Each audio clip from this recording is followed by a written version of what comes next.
Assalamualaikum warahmatullahi wabarakatuh. Waalaikumsalam warahmatullahi wabarakatuh.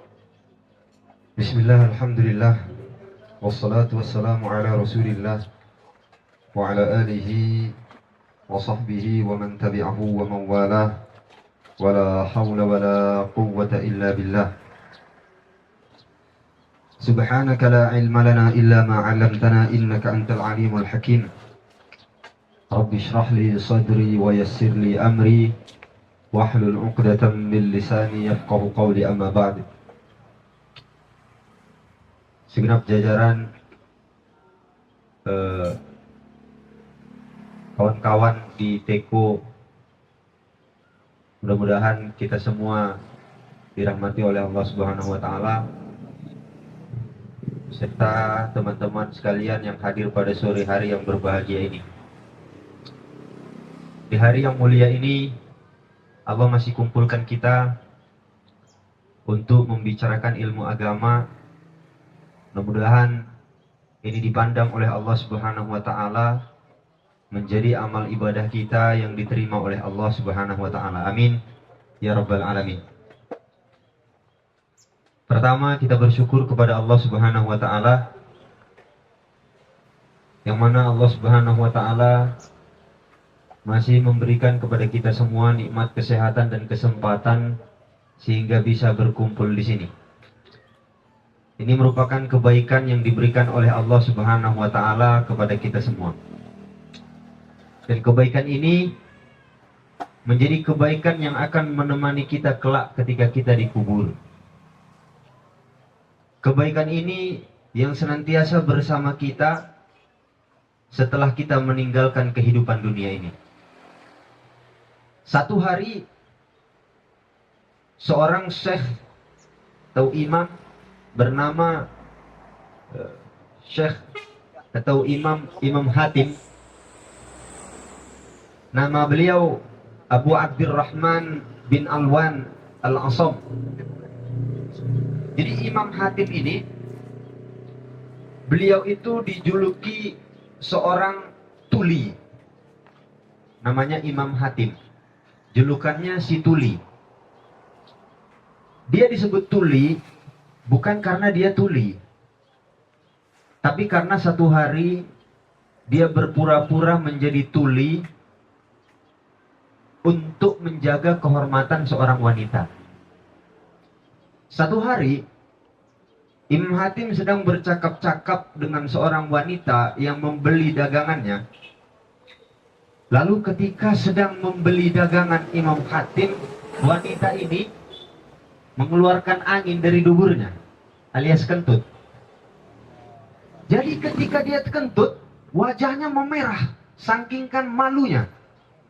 Di depan seorang imam, dia mengeluarkan angin yang tak sedap melalui jalan yang tak tepat.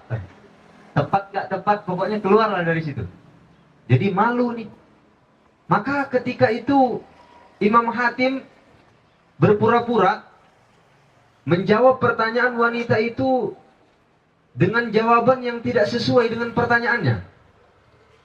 Sehingga wanita ini menyangka Imam Hatim seorang yang tuli, sehingga nggak dengar suara kentutnya. Jangankan suara kentutnya, omongan dia aja yang ditanya apa, dijawab apa begitu. Maka sejak saat itu Imam Hatim ini disebut Al-Asam, yang artinya si tuli. Dan Imam Hatim tidak pernah mengungkapkan bahwa dia tidak tuli kecuali setelah wanita itu meninggal dunia. Subhanallah. Imam Hatim ini mengatakan dalam satu makalahnya, beliau katakan, ini nadhartu ilal khalqi. Sesungguhnya aku memerhatikan manusia atau makhluknya Allah Subhanahu wa taala. Fa idza kullu syakhsin lahu mahbub. Setiap orang itu memiliki kekasih. Setiap orang itu memiliki kekasih. Fa idza wasala ilal qabri faraqahu mahbubuh. Tetapi ketika mereka masuk ke dalam kubur mereka, kekasih mereka pergi meninggalkannya. Faja'altu mahbubi hasanati. Maka aku menjadikan kebaikanku menjadi kekasihku. litakuna fil qabri ma'i, sehingga senantiasa kebaikan-kebaikan itu menyertai aku meskipun aku sudah berada di dalam kubur. Hari ini kita punya kekasih. Di saat kita nanti dipanggil oleh Allah Subhanahu wa taala, orang-orang pun berduyun-duyun menggotong kita sampai pada pekuburan, maka sejak saat itu kekasih kita pun pergi meninggalkan kita. Namun berbeda dengan kekasihnya Imam Hatim, beliau katakan, aku menjadikan kebaikan menjadi kekasihku, sehingga kebaikan itu akan terus bersamaku meskipun aku telah di dalam kubur. Mudah-mudahan kita semua diberikan kemudahan oleh Allah Subhanahu wa taala untuk mengamalkan kebaikan-kebaikan, khususnya pengajian pada sore hari ini termasuk daripada kebaikan. Mudah-mudahan Allah Subhanahu wa taala istiqomahkan kita dalam kebaikan ini. Amin ya rabbal alamin. Kemudian selanjutnya salawat beserta salam tetap tertuju kepada junjungan alam Nabi Agung Muhammad sallallahu alaihi wasallam dengan ucapan Allahumma salli ala sayyidina Muhammad wa ala ali sayyidina Muhammad. Mudah-mudahan dengan salawat kepada beliau kita diakui sebagai umatnya dan mendapatkan syafaat dari beliau kelak di hari di mana syafaat beliau sangat kita butuhkan. Amin ya rabbal alamin. Sesuai dengan tema yang ada di flyer tadi, bahwa kita akan membahas uzur-uzur sholat. Uzur-uzur sholat itu ada maksudnya. Maksud uzur sholat itu adalah ketika satu orang meninggalkan sholat tetapi dia tidak berdosa, tarfa'u dzunub, dosanya terangkat. Sebab uzur yang akan kita bahas ini, dia tidak berdosa sebab dua perkara. Jadi uzur sholat itu ada dua perkara. Allati tarfa'u dzunubas shalah bi ta'khiriha an waqtiha. Yang mana uzur-uzur sholat itu orang yang meninggalkan sholat tidak berdosa karenanya. Yang pertama apa? Yang pertama adalah an-naum, tidur. Jadi tidur ini salah satu uzur di dalam sholat, yang mana kalau orang tidur, gara-gara tidur dia tidak sholat, dia tidak berdosa. Tapi pertanyaannya, apakah semua tidur? Tentu jawabannya tidak. Tidak semua tidur, orang tidak sholat, terus dia nggak berdosa, nggak begitu. Maka ada rinciannya. Bagaimana rinciannya? Ada an-naum qabla dukhulil waqt, tidur sebelum masuk waktu. Ada an-naum ba'da dukhulil waqt, ada tidur setelah masuknya waktu. Lalu bagaimana hukum orang yang tidur sebelum masuk waktu ini? Barangkali jam 12 siang atau jam setengah 1 itu masuk waktu zuhur. Dia tidur nih jam 11. Jam 11 dia tidur. Waktu asar itu jam 3 misalnya. Tahu-tahu dia tidur jam 11, bangunnya jam 4. Udah masuk waktu asar. Waktu zuhur sudah habis. Orang yang seperti ini, dia tidak berdosa sebab meninggalkan sholat zuhur tadi. Kenapa? Karena dia tidur qabla dukhulil waqt, sebelum masuknya waktu zuhur. Yang kedua, an-naum ba'da dukhulil waqt. Ada orang tidur setelah masuk waktu. Sudah tahu masuk waktu zuhur jam 12. Jam 12 lewat 5 dia tidur. Bangunnya jam 4 lewat zuhur. Orang ini berdosa. Dapat dosanya dua itu. Yang pertama dosa tidur sudah masuk waktu. Yang kedua dosa meninggalkan sholat itu. Dua dosanya. Tapi ini dirinci juga. Orang yang tidur setelah masuknya waktu ini dirinci. Bagaimana rinciannya? Ada orang wa in ghalaba ala dhannihi sayastayqidh qabla khurujil waqt. Ada orang dia tidur setelah masuk waktu. Jam 12 lewat 15 dia tidur. Tapi wa in ghalaba ala dhannihi sayastayqidh qabla khurujil waqt. Kemungkinan besar dia berprasangka aku ini akan bangun sebelum keluarnya waktu zuhur. Masuk waktu asar jam 3. Aku ini akan bangun nanti setengah 3. Kuat sangkaannya.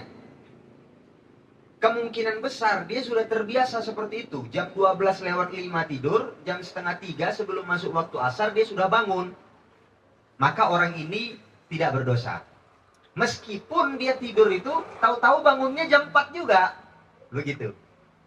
Kalau dia memang punya sangkaan yang besar bahwa dia akan bangun sebelum selesai waktu zuhur, sebelum keluar waktu zuhur. Lalu yang kedua, ada orang juga tidur setelah masuk waktu, tetapi illam yablugh ala dhannihi sayastayqiz qabla khurujil waqt. Di dalam sangkaannya, nggak ada sangkaan yang kuat bahwa dia akan bangun sebelum waktu zuhur ini selesai. Sebelum waktu zuhur ini keluar dari waktunya. Dia tidur jam 12:05, sudah masuk nih waktu zuhur. Dia tidak punya sangkaan ketika tidur itu akan bangun sebelum waktu zuhur ini selesai. Tahu-tahu bangun jam 4, berdosa ini orang. Karena nggak punya sangkaan yang kuat bangun sebelum waktu zuhur selesai. Berbeda sama yang pertama tadi. Jadi, kita ulangi. Yang pertama, udzur daripada orang meninggalkan sholat ini adalah tidur. Tapi tidak semua tidur. Tidur ini dirinci. Tidurnya sebelum masuk waktu dan tidur setelah masuk waktu. Tidur sebelum masuk waktu, kalau waktunya lewat, tidak berdosa. Kalau tidurnya ini setelah masuk waktu, ditafsir, dirinci, dibagi. Ada orang yang sudah tidur di masa masuknya waktu, sudah masuk waktu, tapi dia punya sangkaan yang kuat. Dia bangun sebelum waktu zuhur selesai. Sebelum waktu sholat ini selesai. Maka dia tidak berdosa.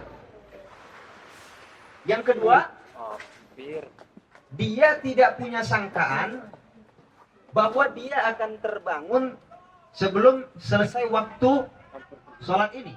Uzurnya yang pertama tidur, dan uzur yang kedua adalah lupa. Jadi dua uzurnya. Di dalam kitab Kasyifah ini berbeda dengan kitab-kitab yang lain. Nanti ada pembahasan yang lebih luas. Kalau di dalam kitab ini uzur sholat itu cuma dua. Yang pertama tidur tadi dirinci. Yang kedua lupa. Lupanya ini karena apa? Kalau dia lupa karena perkara yang haram, dia berdosa. Tapi kalau dia lupa karena perkara yang mubah atau perkara yang makruh, dia tidak berdosa. Barangkali dia main ML. ML ini makruh nih. Lupa, ya kan? Sampai nggak sholat.